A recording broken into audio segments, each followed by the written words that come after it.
So it's starting to warm up. It got below freezing last night, but for like the last week it's been above freezing. And then I guess we'll go about another week and it'll go below freezing one more time, and then nothing. It'll be all above freezing. So spring's starting to get here, I think. And of course I got to start worrying about the lawnmower repair business picking back up. I put a motion system where it rings a bell inside next to the road. Last year I had a lot of people walking around the property trying to find me. You know, I'd be in the house or, you know, wherever, and they're walking around. But this it goes off. You had to give me time to get outside and greet them and that kind of thing. And that was $24. I got that from Walmart. That's going to help a little. I just hate it when they walk up here and onto the porch and look in and trying to see if anybody's around. And yesterday I made my first post in about, I don't know, 2 months on Facebook in one group. There's 4 groups I normally post my lawnmower repairs business into, and one of the groups I posted, and immediately, instantly got a response from a guy. Before I get into that though, as you if you saw the video the other day, I was working on this chainsaw. He gave me 4 chains to sharpen, and as I was trying to test it, I took it over there, started up, and it wouldn't start. Well, it's starting to get late, so I opened it up. The air filter was clean, so I started it back up and revved it up. What it was bogging down. You'd hit that gas, and so I thought, well, maybe the carburetor needed adjusted. So I opened up the cap here and immediately saw the air filter was dirty. Like I said, it was getting late, so I started up, and I could get it to throttle up. Of course, I didn't put a load under it or anything. So the next day I came back out and I went to test that chain again, and it bogged down as soon as I hit the wood. So it's a fuel related issue. There's fuel filters clogged, the carburetor's clogged. Now I could probably clean the carburetor, but then you got to rebuild it. You got to get the new diaphragms in there, and a new carburetor is $16 for the good aftermarket, the good one, the HIPAA. It's called HIPA, HIPAA carburetor, and this is the one people are starting to really say, okay, that's the best aftermarket one. 16 bucks, and it comes with new fuel filter and hoses and everything you need, a new air filter. So it's just cheaper to buy the aftermarket carburetor, put it in there, than it is to rebuild it with the labor and the new diaphragms. It's going to cost more to do it that way. So change out the carburetor with labor cost. I mean, you figure if you're going to rebuild it, you got to take the carburetor out anyways and put it back in. So if I buy a carburetor, take it out, put the new one in, you know, there's no additional labor cost doing it that way. There's less labor cost, so I don't have to clean it. So bought a new carburetor. It should be in next week. We'll get that thing up and running. If you can do me a favor and go over to that other channel, this up next box will take you over to the other channel. I'd really appreciate it. It's I'm going to work on something brand new today. I'm not sure what it is, but I'm really close to getting enough watch hours to monetize, and I sure could use your help. And I'm sure we can all learn something. And then, of course, like I said, immediately after I posted it in Facebook, someone said, hey, I got a John Deere. Can you service it? And I said, yeah, I can service it. And I told him the price for the service. He says, it also needs a new transmission belt. He says, I have one of those, if you can put that on. And I said, okay, yeah. He said, what's that price? I told him what I could do it for. Well, the thing is, you got to remember is it may not be the belt. It could be the transmission's bad, or it could be all kinds of things. So he could have the wrong belt. So you got to be cautious on when you quote those kind of things. And then he says it's got a loose bracket on the mower deck. Well, that's strange to me. If something's loose, I mean, it could be the spindle is broken loose, could be one of the pulleys is loose, but as far as a bracket being loose, there's no bracket to loosen. The only bracket that can loosen up is a broken bracket, which means it would need to be welded. So, you know, it might be more work than what he's thinking it's going to be, but that's just, you know, you got to be careful with folks like that. They think they know what's wrong with it, but they don't really know.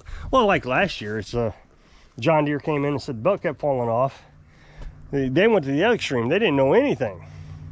So I got it, took the deck off, and the deck itself had wore away so much the spindle had fallen through, and it was just flinging in there. The spindle is what holds the blade and everything. I'm thinking, how'd you even get the thing to start up? You know, the mower deck, to find out the belt was going to fall off. I just found it amazing. So they don't know, but it is concerning. They want a price, and they want to hold you that price. Just got to be careful. And then a little bit after that, I got another guy to contact me, and he said, I inherited this beast. And I said, wait, you know, to myself, how do you have a beast? I have the beast. So he says it's got a hydraulic leak, and a belt keeps falling off. Sends me a picture, and it's a grasshopper, 0-turn. So those are made from 1988, this particular model, to 2002. So it's already pretty old. So I started to see if there was any parts available for it. And it's hit or miss depending on the year. So I want to be cautious with that one. He wanted to know how much it would cost for me to take a look at it. I said, well, it doesn't cost anything to look at it, but I'm not going to be able to give you an estimate. It's it's like rebuilding it.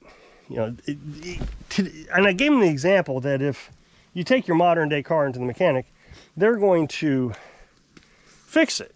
But if you take your 1988 Trans Am in there, I don't even know if they made them that year, into there, they're going to say, nah, we're not going to work on that. I mean, it's just old. So trying to get parts and different things. So I said, what we'll do is we'll take it one step at a time and see what we can do to fix it. But it may not be fixable, so we're going to cost it. But the thing is the one I looked up on Facebook Marketplace, they were selling for $6,000, I think. So it would be worth it fixing up. So I don't want to say no. See, that's the problem I had last year. Is last year I would get caught in what to do. People around here all have old lawnmowers, and they want you to fix it up like it's easy to fix without parts. So I would take some, and it would just be impossible to fix. And then others, I would say, no, I'm not going to fix it all. I heard last year, lady had one from 1998. And she said the belt kept falling off on the mower deck. So I got underneath there, and there was a broken bracket. I welded it, no problem. Put the belt on, a new belt. Started up. Well, now the engine's under pressure. And it starts just smoking terribly bad.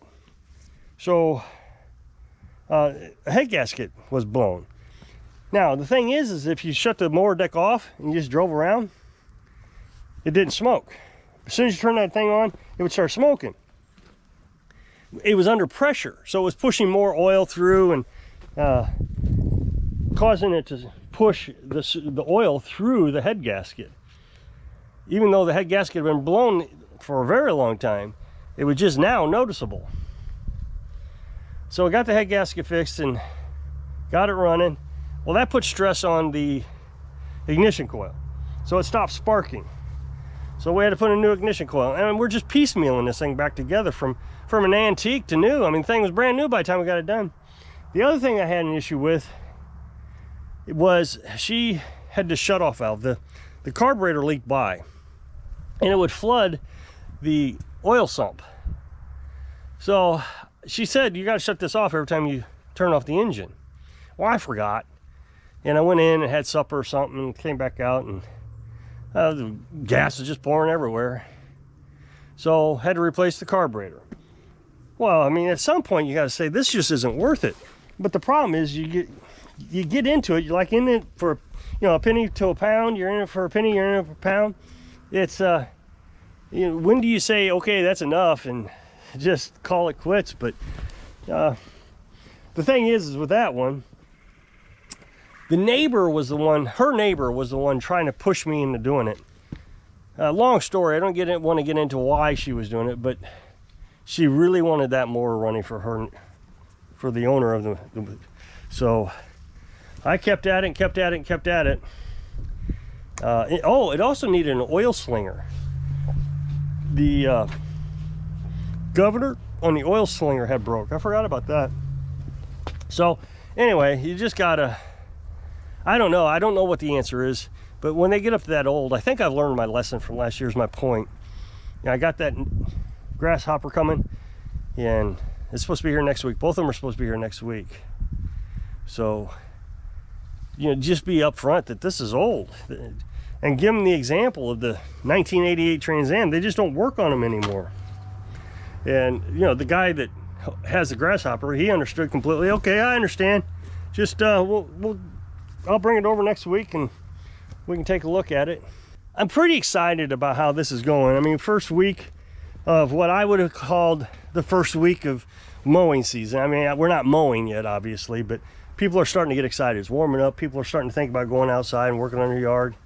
So first week, we got 3 jobs, and they're all pretty significant jobs. I'll make some money off of it. You figure sharpening the blade chains and replacing the carburetor, that's 2 jobs in one. Then the service plus the belt. I got to be careful with that. The belt, if if it needs a mowing deck, he's gonna struggle. It needs welded. I'm sure he's gonna struggle with that. So I'm gonna have to take pictures and keep track of all that. And if you take pictures and videos of things, people really can't argue with you at that point. I mean, what are they gonna say? Oh no, that's not the way it was. Why? And the other thing is now that everything is sat over the winter. Was he remembering things from last summer? Will it even start when I get over there to pick it up? So just got to be aware of all this, and they need to be aware. And so communication is key. Last year I was trying to communicate as good as I can. I just kept thinking, I'm not communicating good enough. And I kept feeling like I was failing the customers around here. But I learned my lesson, because when that grasshopper mower came up, that he wanted me to work on it, it's like, okay, I'm not going to rush right in and say, yeah, I'll look at it, or no, I'm not going to look at it. I sat around for about an hour looking up, see if I could find parts for it. He sent me a picture, which was great. I might even do that in the future. If they got something that old, well, what he got? Can you send me a picture? Show me the model number. How old is it? Something. Because they want information on the phone or in the messenger. And how can you do it? You're not even looking at it. I find it interesting how many people don't realize what it takes to fix things.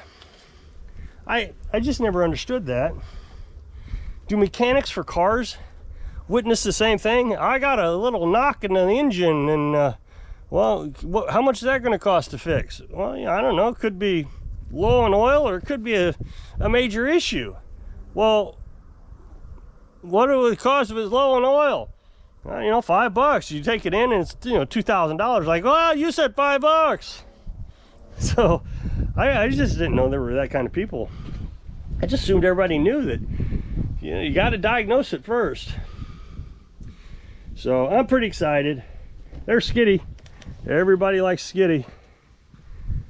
She likes to come out when I'm outside, and it's pretty amazing. She's getting trained so well. I've never had a trained cat before, but I've always had dogs and kids, and they would hide in the attic their entire life. But well, I don't think I've ever done this before, but I don't know where I left off, and I just got a call for another lawnmower. I got to go pick it up tomorrow. Another service, a bunch of things he wants me to look at. He's not saying anything's wrong with it, but wants me to look at the belts. He's got extra belts in case. So he says it doesn't show off right. Sounds like the ignition coil is messed up, the ground to the ignition coil or something. So might be a diode is messed up. So I apologize for not ending the whatever I was talking about. I think I was talking about the cat, but the cat's starting to get trained. And the other day, I just finished this story real quick. The other day, it sounds like she can talk now. I think she's actually learning how certain words that we say. But the other day she wanted out, and she went, I want out, right at the door. I mean, it's just because we say that to her every time she starts to go outside. You want out? And I bet that's what she did. But this one's going to be a Cub Cadet with a Kohler engine, and he said the only problem it really has is it doesn't want to shut off. So that sounds like a grounding issue that I'll have to take a look at. But like I said, that's just probably a diode. and then do the rest of the service. So, you know, and the nice thing is nobody's in a hurry right now. Usually you get these things and they're in a hurry, but since the grass isn't growing. So if you'll click this up next box, it'll take you over my other channel. It's a brand new video today, and I'm not sure what we're working on, but you're going to learn something. So if I can inspire you to learn your lessons so you can live your dreams. Thanks for watching.